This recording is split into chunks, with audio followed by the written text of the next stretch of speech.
ये वक्त है आप सभी के पसंदीदा कार्यक्रम दंगल का। आज का दंगल महिला सशक्तिकरण के नाम पर हो रही सियासत पर है।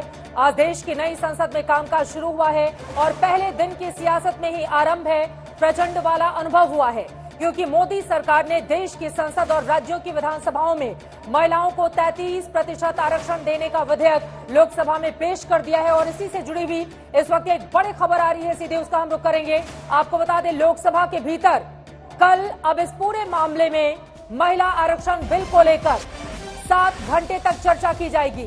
सुबह 11 बजे से शाम 6 बजे तक लोकसभा के भीतर इस मुद्दे पर बहस होगी।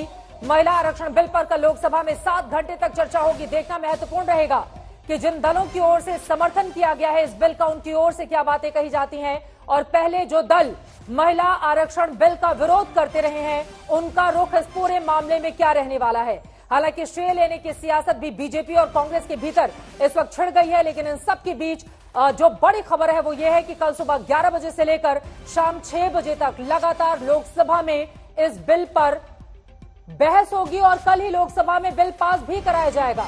ये बड़ी जानकारी है, कल ही लोकसभा में बिल को पास कराया जाएगा। यकीनन आंकड़ों के लिहाज से देखें तो मोदी सरकार के लिए लोकसभा में किसी भी तरह की कोई परेशानी नहीं है, लेकिन देखना महत्वपूर्ण रहेगा कि इस बिल पर चर्चा के दौरान तमाम अलग अलग दलों की ओर से क्या बातें रखी जाती हैं। तो मोदी सरकार की ओर से संसद और राज्यों की विधानसभाओं में महिलाओं को 33% आरक्षण देने का विधेयक लोकसभा में पेश कर दिया गया। कल इस पर चर्चा की जाएगी।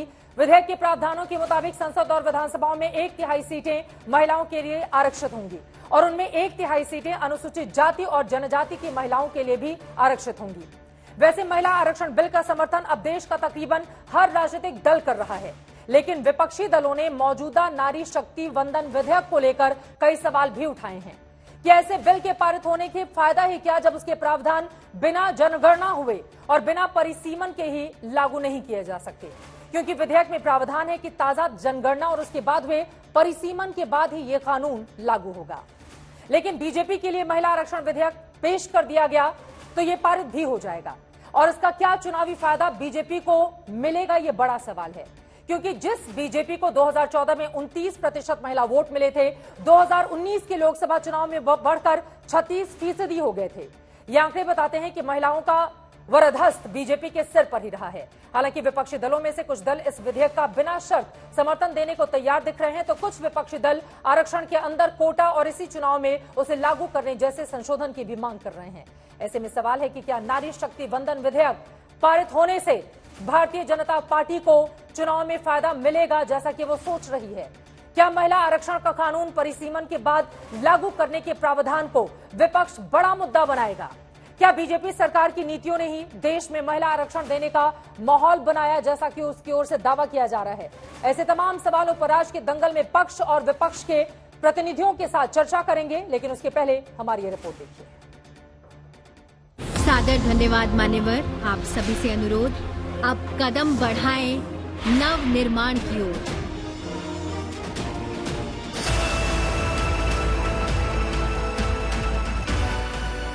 संकल्प से सिद्धि की ओर एक नए विश्वास के साथ यात्रा को आरंभ करने का है। पुरानी संसद के सेंट्रल हॉल से लोकतंत्र की बुनियाद, शपथ और शर्तों को याद करते हुए आज देश की सियासत नई संसद में शिफ्ट हो गई। दोपहर 1 बजे के बाद पुरानी संसद से नई संसद की यात्रा शुरू हुई तो सियासत यहाँ भी दिखी। सत्ता पक्ष के सांसद भारतीय लोकतंत्र के प्रहरी पीएम मोदी के साथ थे, तो विपक्षी सांसदों की टोली संविधान की प्रति के साथ नए संसद भवन पहुंची थी। नए संसद भवन में प्रधानमंत्री नरेंद्र मोदी ने सबसे क्षमा याचना की बात कही, नेहरू से लेकर सिंगोल तक का जिक्र किया और नई संसद में पहली बैठक में पहले सरकारी काम की घोषणा कर दी। इस विधेयक का लक्ष्य लोकसभा और विधानसभाओं में महिलाओं की भागीदारी का विस्तार करने का है। नारी शक्ति वंदन अधिनियम, इसके माध्यम से हमारा लोकतंत्र और मजबूत होगा। लोकसभा में कांग्रेस के नेता विपक्ष अधीर रंजन चौधरी के बयान के बाद देश के कानून मंत्री ने नारी शक्ति वंदन विधेयक के नाम से महिला आरक्षण विधेयक पेश कर दिया। मैं प्रस्ताव करता हूं कि भारत के संविधान का और संशोधन करने वाले the constitution 128th amendment bill 2023 यानी नारी शक्ति वंदन अधिनियम 2023 को सदन में पूर्व स्थापित करने की अनुमति दी जाए। नारी शक्ति वंदन विधेयक के प्रावधानों की कुछ बड़ी बातें ये हैं कि लोकसभा और राज्यसभा की विधानसभाओं में 1/3 सीट महिलाओं के लिए आरक्षित होगी। आरक्षण लागू होने के बाद लोकसभा में महिला सांसदों की संख्या 181 हो जाएगी। महिला आरक्षण फिलहाल 15 साल के लिए लागू होगा, जो संसद की मंजूरी से आगे बढ़ाया जा सकेगा। और सबसे बड़ी बात ये कि आरक्षण नई जनगणना के बाद होने वाले परसीमन के बाद लागू होगा। प्रश्न है कि विधेयक को पुरस्कृत बिल पेश होते ही लोकसभा अध्यक्ष ने बिल पर सदन की मंजूरी ले ली। इसके पक्ष में हाँ गए, जो सदस्य विरोध में ना गए, मेरे विचार में निर्णय हाँ वालों के पक्ष में हुआ। बिल के विरोध में एक ना की आवाज नहीं सुनाई दी, लेकिन सियासत में शोर खूब हुआ। 2 दिन पहले से ही सभी दल इस विधेयक का श्रेय लूटने की होड़ में जुटे हुए थे।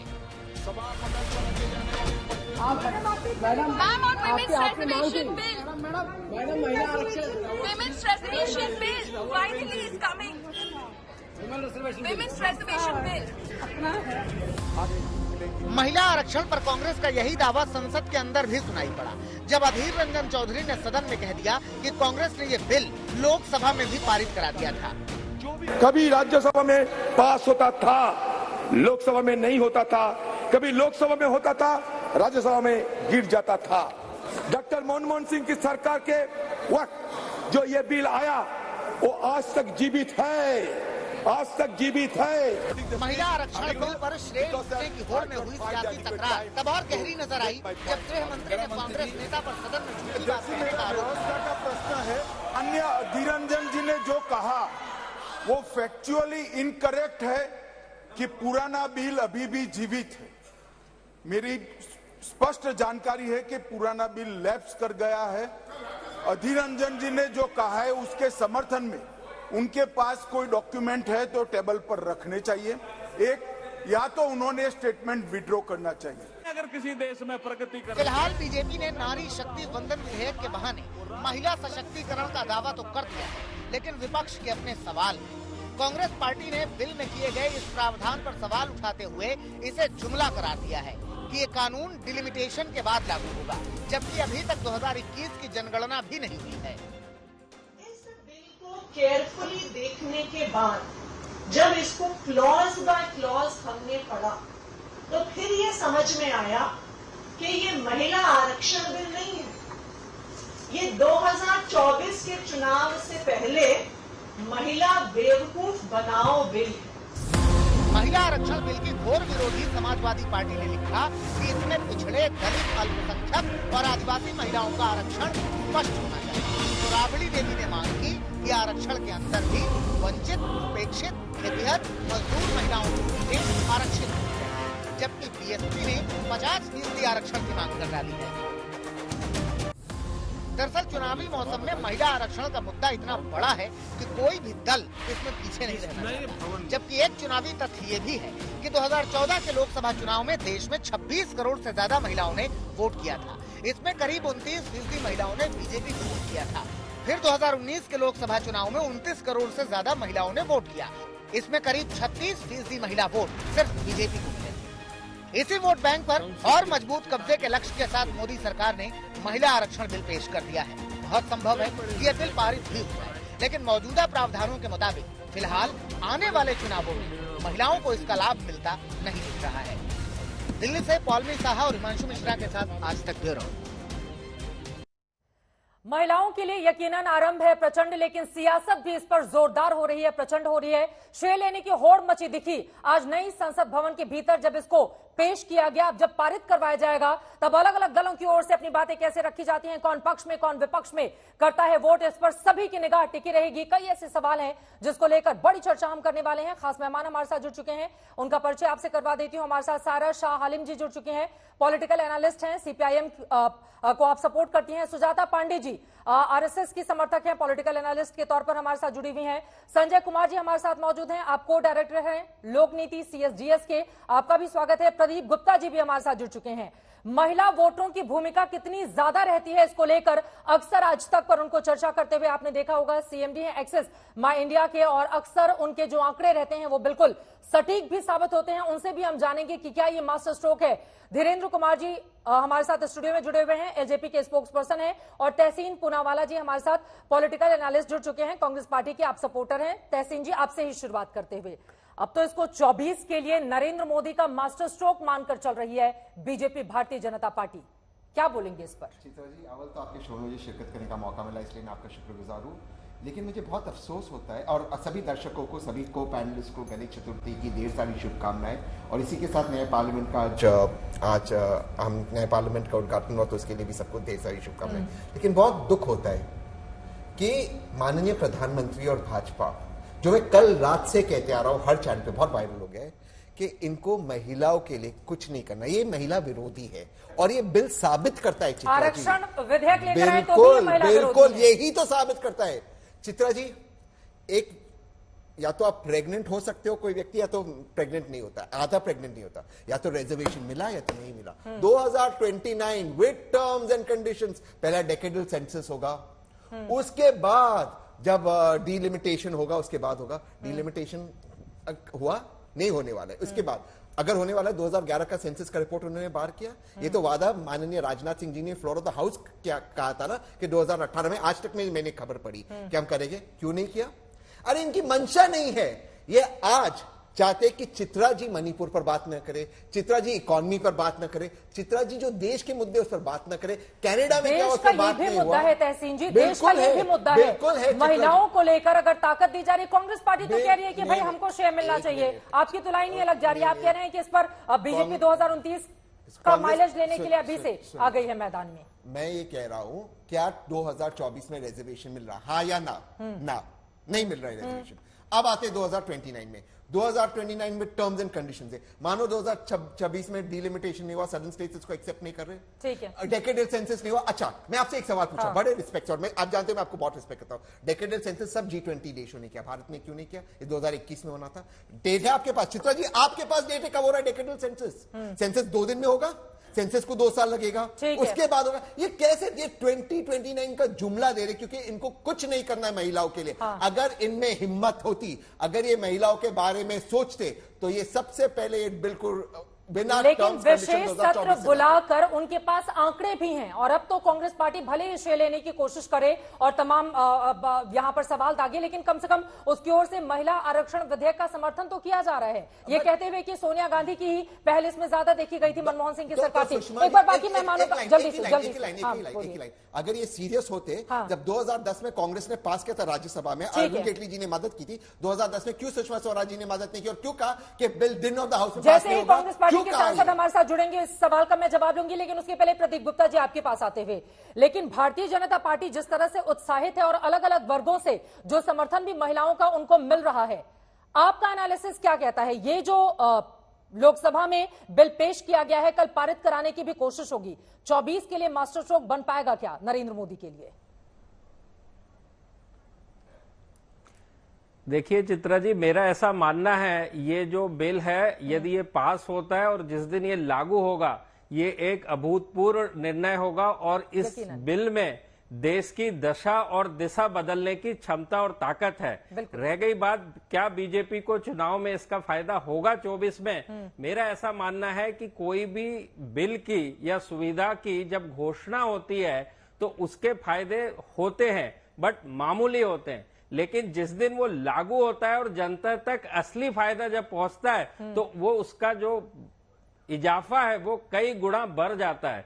तो यदि ये लागू 24 के पहले होता तो ये मैं मानता हूं कि रियल में बीजेपी के लिए मास्टर स्ट्रोक होता, लेकिन यदि ये 24 तक लागू नहीं होता है तो फायदा तो होगा। देखने वाली बात यह होगी कि कितना होगा।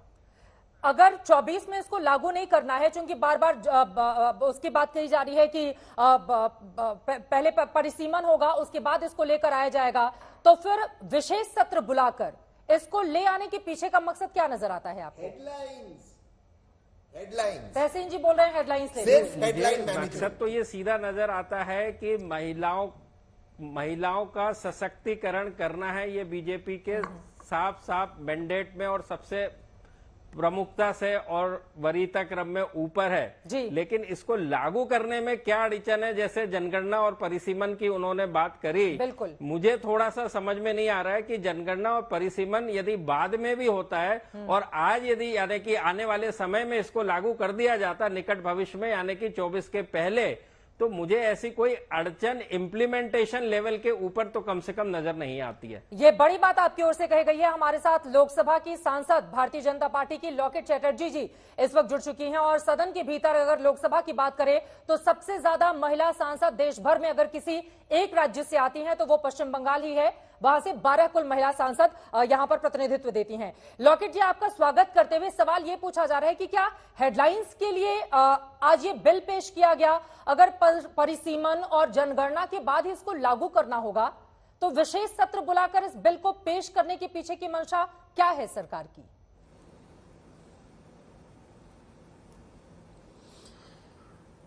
देखिए, सबसे पहले तो मैं ये बात कहूंगी कि 2014 और 2019 में भारतीय जनता पार्टी ने जो चुनावी घोषणा पत्र में महिला के बारे में जो आरक्षण बिल है आज पारित हुआ, उसका मतलब ऐलान किया था वहां पे। और सेकंड है अभी जो व्यक्ति जो भी नेता हमारे यहाँ पे बोल रहे, मैं सुन रही थी, मैं टीवी नहीं देख पा रही हूँ, मैं बोलूंगी कि कांग्रेस का सरकार ने अभी जो मुद्दा उठा रहे हैं नारी शक्ति को लेके, आज इतना अच्छा बिल पारित हुआ है और 50 साल हो गया है कांग्रेस सरकार ने अभी मतलब कांग्रेस सरकार होने के बावजूद भी अभी तक महिला के लिए संरक्षण बिल लेने का बात किया, लेकिन अभी तक मतलब उसके टाइम में उसके जमाना में अभी तक क्यों नहीं कर पाया? अभी जब नरेंद्र मोदी जी ने किया तब ये नारी शक्ति में मैंने अभी सर बस सामने आने का बात कर रहे हैं, अभी प्रमोशन कर रहे हैं, अभी राजनीतिक विश्लेषण कर रहे हैं। देखिए किया ना, सब लोग मुंह में बोलते हैं सिर्फ महिला महिला महिला, लेकिन किसी का एक्शन नहीं है। नरेंद्र मोदी जी वही विश्व का नेता है जो बोला और करके दिखाया है। ये मोदी है तभी मुमकिन है, वो यही कहना चाह रही हैं। और देखिए 14 और 19 के लोकसभा चुनाव में सबसे ज्यादा वोट अगर महिलाओं की किसी एक पार्टी को मिले थे तो वो बीजेपी थी और इसी वजह से महिला आरक्षण बिल को पेश किया गया है, उसको आगे पारित करवाया जाएगा। इसीलिए मैं हमेशा कहता हूं ऐसा कोई सगा नहीं जिसको भाजपा ने ठगा नहीं। जिन महिलाओं ने सबसे अधिक वोट दिया भाजपा को, उनको भी ठगने का काम भाजपा कर रही है, आज भी कर रही है, मणिपुर से लेकर रेस्टलेस तक। ये वो मुद्दा नहीं है, लेकिन मैं से बता रहा हूं माननीय मेंबर ऑफ पार्लियामेंट को मैं दो चीज बताना चाहता हूं। कांग्रेस ने ये बिल राज्यसभा में पास किया था, अरुण जेटली जी ने मदद की थी। पार्लियामेंट में लोकसभा में सुषमा स्वराज जी ने ऑन रिकॉर्ड कहा था सोनिया जी को, हम ये पास नहीं करेंगे दिन ऑफ द हाउस के अंदर। क्यों आपने मदद नहीं की? तब पास हो जाता कांग्रेस प्लस बीजेपी। दूसरी चीज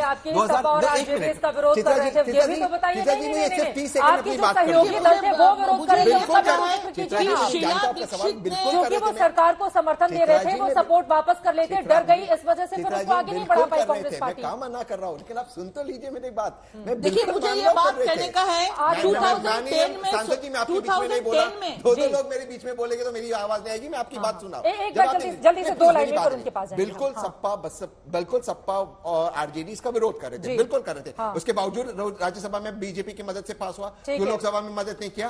क्यों 2014 से लेकर 2023 तक नहीं किया? क्यों आज तक रिजर्वेशन नहीं मिला? आज भी रिजर्वेशन नहीं मिला है। ये प्रपोज 2029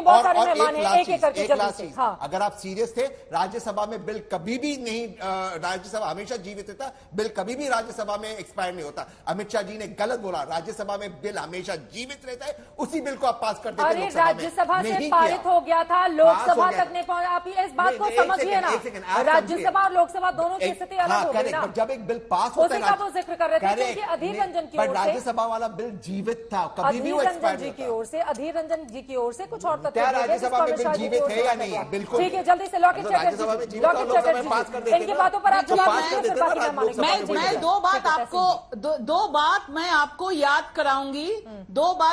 याद कराऊंगी। आपके नेता शीला दीक्षित ने यूपीए सरकार को बोला था कि यूपीए सरकार में भी कोई सारा नेता है, उनका ये जो बिल है ये पास करने का इच्छा नहीं है, ये उन्होंने बोला था। और 2010 में सोनिया गांधी जी ने भी बोला था कि कांग्रेस का कोई नेता है वो ये बिल का विरोध कर रहा है। और आप जो बोल रहे हैं कि मनमोहन जी, सोनिया गांधी जी का जब सरकार था उसमें राज्यसभा में बिल पारित हुआ था, लेकिन वो लोकसभा में पारित नहीं हुआ था।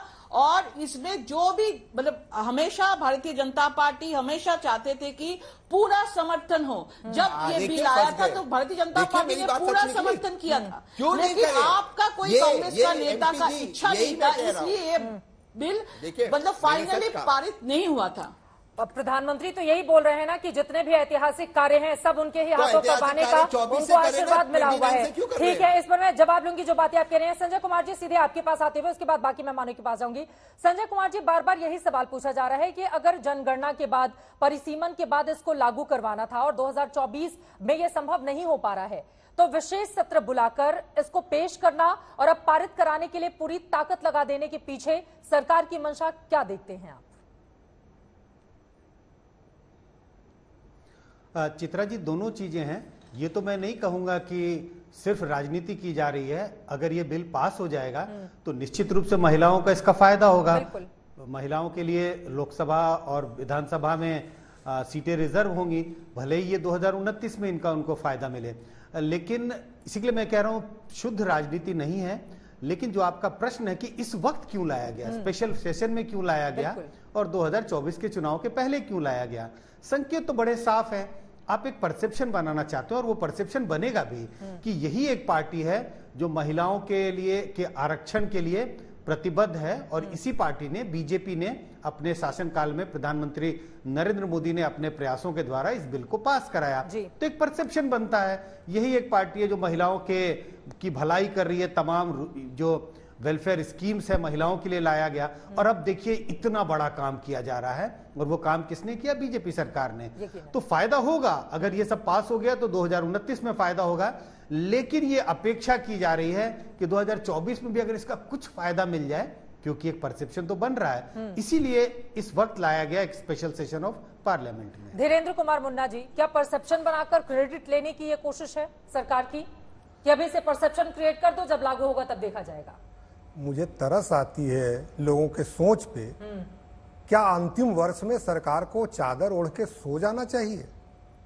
अगर पहले ला रहे हैं तो कहेंगे कि इतनी जल्दीबाजी क्या है, अगर हम अभी ला रहे हैं तो परसेप्शन बना रहे हैं। अरे भाई, नारी को आज नए संसद भवन का संसद प्रवेश हुआ है, वैसे में अगर हम अपनी माताओं बहनों को सगुन के तौर पे उसका द्वार खोल के देते हैं, ये प्रधानमंत्री को तो बधाई देने का वक्त है। इस पर मीन मेख निकाल रहे हैं बैठकर। और अगर आपकी मनसा इतनी ही साफ होती विपक्ष के लोगों को, तो पिछले 9 साल ये आंदोलन क्यों नहीं करते रहे कि नहीं महिला आरक्षण बिल पास करो, महिला आरक्षण बिल पास करो। हम कुछ भी करते हैं आयोजन या देश के भविष्य की बात करते हैं, उसी पर ये लोग उंगली उठाते रहते हैं।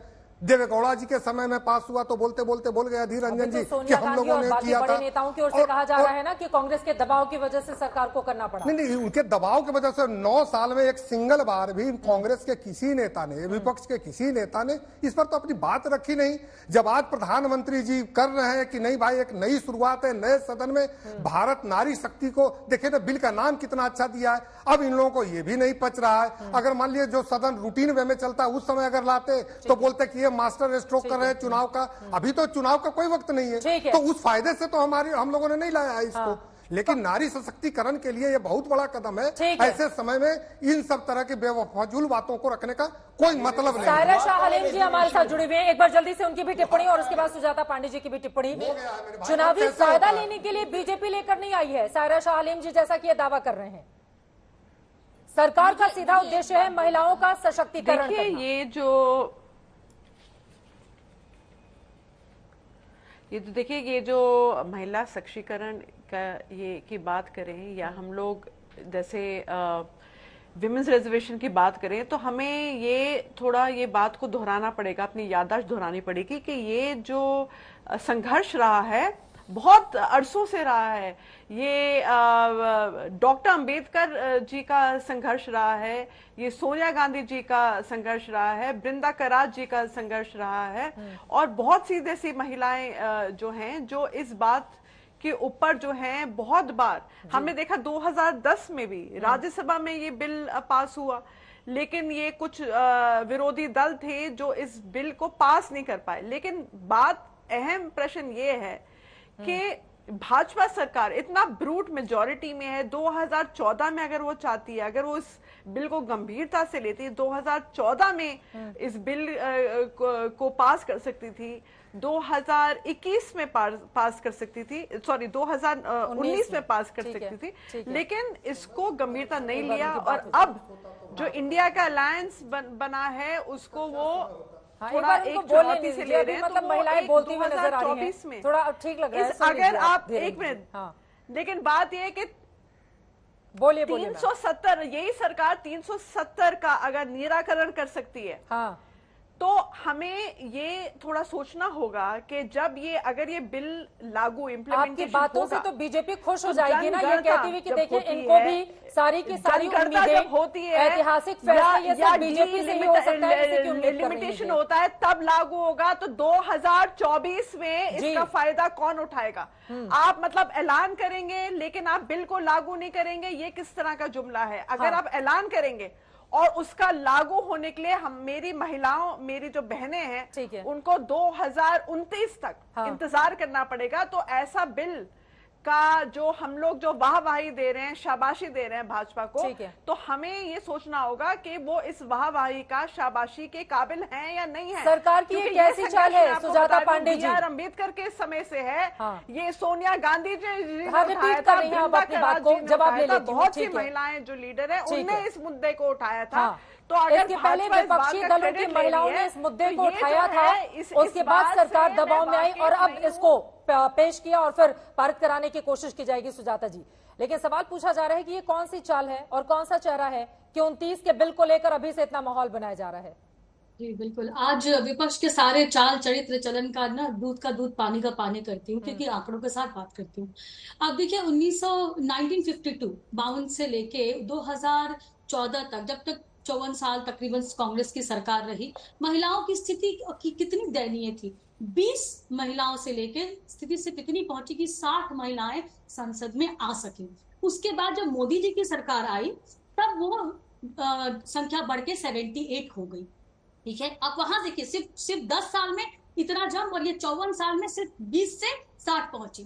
उसके बाद आपको पता है हमारे का आज भी 10 से ज्यादा ऐसे स्टेट हैं जहां पे 10% से भी कम रिप्रेजेंटेशन है विधानसभा में महिलाओं का। वहां पे सबसे ज्यादा सरकारें किसकी चली हैं? या तो लेफ्ट की रही है या तो कांग्रेस की रही है। उसके बाद हम बात कर रहे थे इच्छा शक्ति और राजनीतिक मंशा की।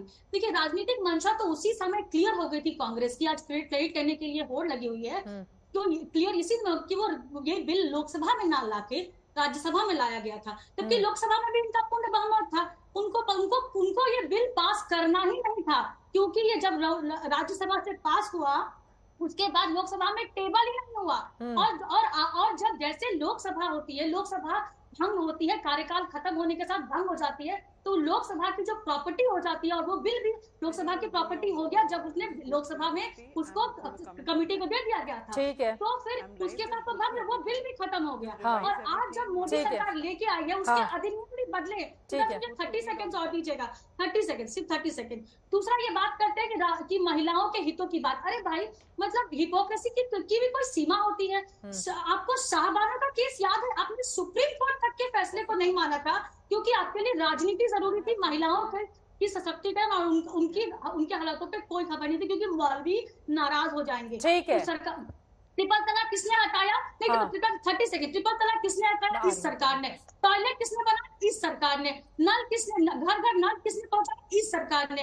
महिलाओं का अकाउंट किसने खुलाया? इस सरकार ने। ठीक है, अभी महिला आरक्षण विधेयक पर ही रहते हैं, महिला आरक्षण बिल पर ही रहते हैं। लॉकेट चटर्जी जी सीधे आपके पास आते हुए इसी पर रहते हैं, इसी पर। ठीक है, आप ये बता रही है कि तमाम कामकाज सरकार की ओर से किए गए हैं उनकी जिंदगी को बेहतर बनाने के लिए। ठीक है, आपकी बात समझ में आ गई। जरा सांसद महोदय से भी मैं जवाब ले लेती हूँ। लॉकेट चटर्जी जी, लेकिन आपके पास आते हुए, अब सरकार जब 2024 के चुनावों में महिलाओं के पास जाएगी तो पलट के ये सवाल पूछा जाएगा कि आरक्षण अभी तो मिला नहीं है, तो फिर महिलाओं को कैसे समझाएंगे आप लोग? ये अलग बात है, आपके पास लोकसभा में आंकड़े हैं और राज्यसभा में भी जिस तरह से कांग्रेस पार्टी का अभी तक का रुख है, श्रेय लेने की कोशिश में वो जरूर है, लेकिन यकीनन अगर वो समर्थन कर देती है तो इसको पारित होने में बहुत दिक्कत नहीं होगी। लेकिन जनता के पास जाकर कैसे समझाएंगे कि परिसीमन और जनगणना का इंतजार कीजिए, उसके बाद फिर महिलाएं संसद भवन का रुख करेंगी बड़ी तादाद में? देखिए, सबसे पहले ये जो नारी शक्ति बंधन जो अधिनियम 2023 जो बिल आया है, ये नारी शक्ति के लिए है। मुझे लगता नहीं है कि कोई भी पॉलिटिकल पार्टी इसमें राजनीति खोजेगा, क्योंकि इसमें हर पॉलिटिकल पार्टी में जो महिला नेता लोग हैं, वो सब लोग दो हाथ से आशीर्वाद करेंगे। पूरा 140 करोड़ जनता में जो नारी शक्ति है, जो 50% वोटर्स है, सबसे ज्यादा जो शक्ति है, वो पूरा दोनों हाथ से इसको पूरा आशीर्वाद करेंगे। इसको लेके हम लोग का, मुझे लगता है कि कांग्रेस कोई भी पार्टी जो इतना दिन से बार बार बोल रहे थे कि महिला को नहीं देखते हैं, महिला के लिए ये है, महिला के लिए वो है, तो मैं एक क्वेश्चन कांग्रेस के ऊपर है कि इतने सारा अभी अचानक अभी भारतीय जनता पार्टी का सरकार है, अभी बोल रहे कि हमारा इच्छा भी है कि ये महिला संरक्षण बिल आ जाते, अभी आ गया है। कांग्रेस की ओर से कि जब शाहबानो का केस हुआ था, शाहबानो का जब केस हुआ था, तब क्यों राजनीति के लिए महिला का जो 3 तलाक था उसको पूरा सपोर्ट किया था? क्यों किया था? तब महिला के ऊपर जो इतना सशक्तिकरण का बात था, तब महिला को एम्पावरमेंट के लिए इच्छा नहीं था ये लोगों का। और अभी जो बोल रहे थे कि एनडीए सरकार में अटल बिहारी वाजपेयी जी का सरकार 5 बार इसको कोशिश किया था पारित करने के लिए, लेकिन 2-3 विरोधी पक्ष इसका पूरा विरोध किया था। जो अभी इंडिया का जो गठबंधन है उसमें है, अभी वो बड़ी बात आपकी ओर से कही गई है। लालू जी का पार्टी पूरा असमर्थन किया था। बिल्कुल, हाँ, लालू जी का पार्टी ने असमर्थन किया था। लालू जी ने बोला था, लालू यादव वो ऐसा बोला था, लालू यादव के जाइलास तब ये हुई है बिल पास, ऐसा सब बोला था। तो आप बोलिए, अभी वो इंडिया के गठबंधन में है, तो महिला के मतलब महिला को लेके राजनीति करना, और नरेंद्र मोदी जी ने आज दिखाई दिया है कि हम महिला संरक्षण बिल अभी लेके आया, अभी उसके ऊपर काम होगा। मुझे आशा है कि इसके ये जब ये सामने जाएगा, इसका अपग्रेडेशन होगा, जनता के सामने जाएगा, कोई भी पार्टी इसमें विरोध नहीं करेगा। ठीक है प्रदीप जी और संजय जी, मैं फौरन आपके पास आ रही हूं, लेकिन तहसीन जी, एक बात का श्रेय तो आपको नरेंद्र मोदी सरकार को देना ही पड़ेगा, जैसा कि बीजेपी की ओर से बार बार कहा जा रहा है। महिलाओं के सशक्तिकरण की दिशा में, चाहे वो उज्ज्वला योजना हो, उनके हाथों में पैसे देने का मामला हो, उनके हाथों को हुनर देने का मामला हो, और उसके बाद महिला आरक्षण बिल हो, देखिए आप लोगों की ओर से जरूर लाया गया होगा और फिर उसके बाद आगे क्यों नहीं बढ़ पाया, ये एक अलग और अलहदा विषय है। लेकिन मौजूदा वक्त में एक ताकतवर सरकार जो सिर्फ न बिल लेकर आई है बल्कि इसको पारित कराने के प्रति भी पूरी तरह से आश्वस्त नजर आ रही है, तो ये तो मोदी सरकार में ही संभव हुआ ना, अगर पारित हो जाता है। उम्मीद मैं इंटरप्ट होगा। आपने ये सवाल पूछा, मैं एक्चुअली मेंबर ऑफ पार्लियामेंट का उत्तर दूंगा, लेकिन आपके सवाल का पहले उत्तर दूंगा। बिल्कुल सही, बहुत शक्तिशाली सरकार है, बिल्कुल सही, मैं मानता हूँ। इतनी शक्तिशाली सरकार है कि 2 महिलाओं को नंग परेड किया गया, मणिपुर के अंदर नंग परेड किया गया। उनके चीफ मिनिस्टर के ट्वीट्स डिलीट करवाए गए क्योंकि चीफ मिनिस्टर ने इंडिया टुडे आपके सिस्टर चैनल पे आके बोला ये तो सिर्फ 2 महिलाओं के वीडियोस आए, हमने इंटरनेट इसलिए बंद किया। सर मैं छोड़ दूंगा डिबेट, मैं इसे डिबेट नहीं करता हूं, आप मेरी शर्त जानते, please I request you. Okay बोलिए प्लीज, ये इंडिया टुडे अभी तो महिला आरक्षण बिल पर ठीक है। देखिए आपने मेरे को सरकार पे बोला, आपने मेरे को सरकार पे बोला, अब मैं आपके शो पे आया हूं, आपने मुझे सरकार पे पूछा कि शक्तिशाली में अपनी बात रखूंगा, बीच में बोला मैं छोड़ दूंगा, मुझे कोई दिक्कत नहीं शो में नहीं आने की, ठीक है। तो आपके इंडिया टुडे पे वहां के मुख्यमंत्री कहते हैं हमने इसलिए इंटरनेट बंद किया क्योंकि 2 महिला ने सैकड़ों महिलाओं को नंग परेड किया गया। ये शक्तिशाली सरकार है। यहां से कुछ किलोमीटर दूर जंतर मंतर पे हमारे गोल्ड मेडलिस्ट बैठे थे, उनके लिए कोर्ट में गया था, इंसाफ के सिपाही गए थे, सुप्रीम कोर्ट के फटकार लगी, एफआईआर लगा, एफआईआर में दिल्ली पुलिस ने कैसे सेक्सुअली मोलेस्ट किया इनके एमपी को, आज तक एमपी अरेस्ट हुआ, कोई और पुरुष होता तो क्या होता, नहीं किया ना। ये महिलाओं के हित में नहीं है। अब मैं आपके सवाल पे आता हूं, माननीय मेंबर ऑफ पार्लियामेंट के सवाल पे आता हूं। ये बात दिमाग से निकाल दीजिए कि भाजपा महिलाओं के हित में है। ये बिल कब आएगा? 2029 में बताया जा रहा है, लेकिन जुमला है। क्यों चित्रा जी, मेरी बात को ध्यान से सुनिए। ये कह रहे कि पहले सेंसस होगा। सेंसस कब होना था? इंडिया टुडे की रिपोर्ट है, आप मुझे फैक्ट चेक कीजिए, ये इंडिया टुडे की रिपोर्ट पढ़ लीजिए। इंडिया टुडे तो झूठ नहीं कहता है। 2018 में सेंसस होने वाला था, 2021 में इसको डिले किया गया। पहली बार भारत के 150 साल के इतिहास में सेंसस डिले किया गया, पहली बार डिले किया गया। Ma'am I request you, ma'am I request you, ऐसे नहीं होता ना मैम, पहली बार चला जाएगा जल्दी से, बाकी लोग अपनी बात समाप्त कर रहा हूं। सेंसस डिले किया गया। इसमें दूसरी शर्त क्या है? सेंसस के बाद सेंसस की रिपोर्ट पब्लिश होगी। चित्रा जी आप बहुत वरिष्ठ है, मैं आपकी बहुत रिस्पेक्ट करता हूं। 2011 की रिपोर्ट पब्लिश हुई, आज तक नहीं हुई, कब हो रही पब्लिश? तीसरी बात, वो रिपोर्ट पब्लिश होने के बाद डिलिमिटेशन होगा। 2011 की जनगणना के आधार पर ही तो तमाम निर्णय लिए जाते हैं। आप जातिगत किसकी बात कर रहे हैं आप? ये नए वाले, ये बिल में क्या किया गया है? जो नया सेंसस होगा उसकी रिपोर्ट 2011 की नहीं हुआ, ये रिपोर्ट कब होगा? उसके बाद रिजर्वेशन नहीं होते चित्रा जी, उसके बाद डिलिमिटेशन होगा, उसके बाद रिजर्वेशन होगा, डिलिमिटेशन होगा। आप भी जानते कि नहीं होने वाला, सदन स्टेट्स एक्सेप्ट नहीं करेंगे। अरे उन लोगों ने जो लोकसभा राज्यसभा बनाई है उसमें सदस्य संख्या आप बढ़ाकर ही वहां पर अलग अलग कुर्सियां लगाई गई हैं। माना जा रहा है कि 27 में होगा, माना जा रहा है 26-27 में होगा ना परिसीमा, तो होगा ही नहीं। तो आप भी जानते हो, तो 2029 में लागू नहीं होगा। संसद में आप लोगों के पास मौका है, आप इस मुद्दे को उठाइए। किसने मना किया? कल जब बहस होगी तो इस मुद्दे को उठाइए। कर रहा हूँ कोचिंग में, कोचिंग मेरी लगी हुई के मुद्दे उठाए, लेकिन बिल में संशोधन मूव कीजिए। किसने मना किया? इन सवाल के मुझे फैक्चुअल आंसर दीजिए। 2011 का सेंसस आया, उसकी रिपोर्ट आई, कब हो रहा है हमारा, कब हो रहा है डिलिमिटेशन? आप असफल रहे। जल्दी से धीरेन्द्र जी 2 लाइन में। इन्होंने प्रयास किया, इनको भी खुश रहना चाहिए, भले ही असफल रहे। आज हाँ बिल्कुल कह रहे हैं कि आपने भी प्रयास किया, नहीं हो पाया, लेकिन आज हम लोगों ने इसको पास कराने के लिए बिल ले आया है और ये पास भी होगा। आप भी जब इसको सहयोग कर रहे हैं तो ऐसे ही पूरे जितने भी माननीय सदस्य हैं, जब सभी सदस्यों को जाएगा इसका क्रेडिट। ये अलग बात है कि हमारी सरकार महिलाओं की रक्षा और सम्मान के लिए कटिबद्ध है, तो निश्चित तौर पर हम लोगों को ज्यादा क्रेडिट मिलेगा। अरे भाई एक एक करके देखे ना, नारी शक्ति और सम्मान के लिए प्रधानमंत्री और एनडीए के लोग लगातार इसके लिए तैयार है। आप बोल रहे हैं कि पास होना जरूरी नहीं है, आप पहले तो आवाज नहीं उठा रहे थे, अब अगर पास हो रहा है तो मीन एक निकालने से क्या फायदा? आज खुश होने का दिन है, महिलाओं को, माता को, बहनों को खुश होने दीजिए ना, क्यों उस पर विघ्न डाल रहे हैं आप?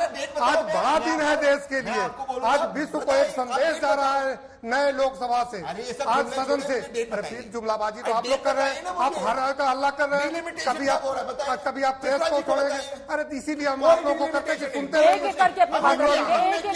इसीलिए अरे मास्टर जो नहीं, माँ के लिए है, ठीक है, ठीक है। अब मैं जरा आ जाती हूँ प्रदीप गुप्ता जी, संजय कुमार जी के पास। ठीक है, एक सेकंड। महिला आरक्षण बिल पर ही रहते हैं प्लीज, महिला आरक्षण बिल पर, महिला आरक्षण बिल पर प्लीज। देखिए आप दोनों, एक सेकंड सर, एक सेकंड। यहाँ पर दोनों ही पुरुष बैठकर किसी भी महिला की आवाज नहीं दबा सकते। आप दोनों लोग शांत रहें, मुझे सवाल पूछने दें, ठीक है? अब मैं आ जाती हूँ प्रदीप जी आपके पास और संजय जी आपके पास आ जाती हूँ। प्रदीप जी पहले सवाल आपसे, चूंकि 2014 से ज्यादा वोट महिलाओं के 2019 में बीजेपी की सरकार को नरेंद्र मोदी के नाम पर मिले, उसके पीछे की बड़ी वजह क्या रही? और 2024 में क्या आपको लगता है कि इसको कंटिन्यू कर जाने में भारतीय जनता पार्टी कामयाब रहेगी, या फिर जो मुद्दे तहसीन पूनावाला की ओर से उठाए गए हैं उन मुद्दों पर उसको परेशानी भी बड़ी हो सकती है? देखिए, सबसे बड़ी वजह जो 14 में और 19 में, और खासकर बीजेपी को 14 के बाद 19 में वो जो 5 साल का प्रशासन था बीजेपी सरकार का, उसके अंदर जो सबसे मुख्य बात है, रसोई में गैस का आना, महिलाओं के लिए शौचालय, आवास योजना तो इंदिरा गांधी जी के भी समय इंदिरा आवास योजना थी। शौचालय का भी मनमोहन जी की सरकार में अनाउंस हो चुका था और मिलना भी जमीन पे चालू हो गया था। लेकिन एक होती है घोषणा और एक होता है मिलना, और दूसरा होता है कितना मिलना लोगों को, जो डिलीवरी कहते हैं आप, जो राजीव गांधी जी कहते थे कि 100 रुपए चलते हैं और 15 पहुंचते हैं। तो आज की डेट में टेक्नोलॉजी है, सरकार है, इच्छा शक्ति है, प्रशासन है, सभी के चलते वो आज की डेट में 15% से उठ के 65% तक पहुंच गया है। तो आपने जो सवाल पूछा कि महिलाओं के वोट में इजाफा क्यों हुआ, आप ये सोच सकती हैं कि किसी महिला के नाम पे यदि घर हो तो उसका सशक्तिकरण का अंदाजा आप लगा सकती हैं। चूल्हा जो फूकना है वो यदि गैस से सुविधा मिल जाए, यदि कोयले और लकड़ी के अलावा, आप उसका अंदाज लगा सकते हैं। उससे भी बड़ी बात, जनधन योजना के तहत देखिए, अगेन मैं कह रहा हूं, डीबीटी चिदम्बरम साहब ने जब फाइनेंस मिनिस्टर थे, डायरेक्ट मनी ट्रांसफर की व्यवस्था और सुविधा कर दी थी, लेकिन उसके जब तक पैसे पहुंचे, जो डायरेक्ट मनी ट्रांसफर, आप इसका अंदाज लगा सकती हैं चित्रा जी, आप खुद एक महिला हैं, यदि एक महिला के हाथ में पैसे जाते हैं डायरेक्ट, तो उसके एम्पावरमेंट और सशक्तिकरण का अंदाज आप लगा सकते हैं। बिल्कुल। तो इन्हीं सब चीजों के चलते 14 से 19 में जो बीजेपी के वोट शेयर का इजाफा हुआ, 31% 14 में मिला था बीजेपी को और 38% 19 में वोट मिला था। उसमें सबसे बड़ी संख्या जो है महिलाओं की।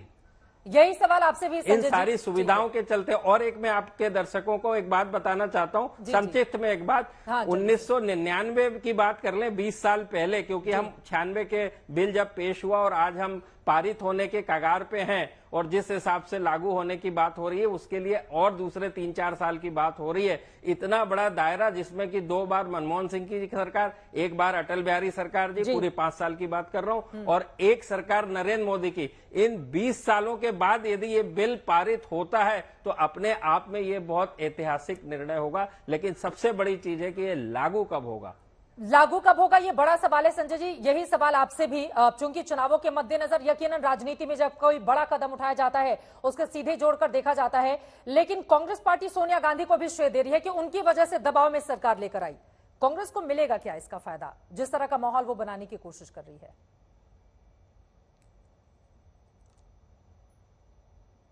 आपकी आवाज नहीं आ रही है संजय जी, स्क्रीन शायद म्यूट हो, एक बार आप देख लें, स्क्रीन शायद म्यूट हो सामने। कोई तकनीकी दिक्कत आ रही है, जल्दी से, ठीक है सुजाता जी, जल्दी से 2 लाइन में अपनी बात। सुजाता पांडे जी। मैं तो यही कहूंगी कि यहाँ बैठकर कोई पुरुष ये नहीं बता सकता कि राजस्थान की महिलाओं की अस्मिता पे बात नहीं होगी, सिर्फ मणिपुर की अस्मिता पे बात होगी। महिलाएं जानती हैं कि उनकी अस्मिता होती है, वो कोई राज्यों में बैठकर नहीं होती, पहली बात। दूसरी बात तो ये है कि अगर कांग्रेस की मंशा इतनी साफ है महिलाओं के लिए, तो आप क्यों सेंसस का वेट कर रहे हैं? आप दे दीजिए ना महिलाओं को उतना। ठीक है, वक्त हमें इतने की ही इजाजत देता है। आप तमाम मेहमानों का बहुत शुक्रिया हमारे साथ दंगल का हिस्सा बनने के लिए। आरंभ है प्रचंड, यकीनन महिलाओं के लिए आगे देखना होगा इसको लागू कब किया जाता है, लेकिन यकीनन इसके जरिए एक क्रांतिकारी पहल कम से कम महिलाओं के हित में आगे आने वाले वक्त में देखने को संसद भवन के भीतर जरूर मिलेगा। हर एक जानकारी से जुड़ी हुई आज तक आप तक पहुंचाता रहेगा दंगल में। अभी के लिए बस इतना ही। देश और दुनिया की तमाम खबरों के लिए आप देखते रहिए आज तक।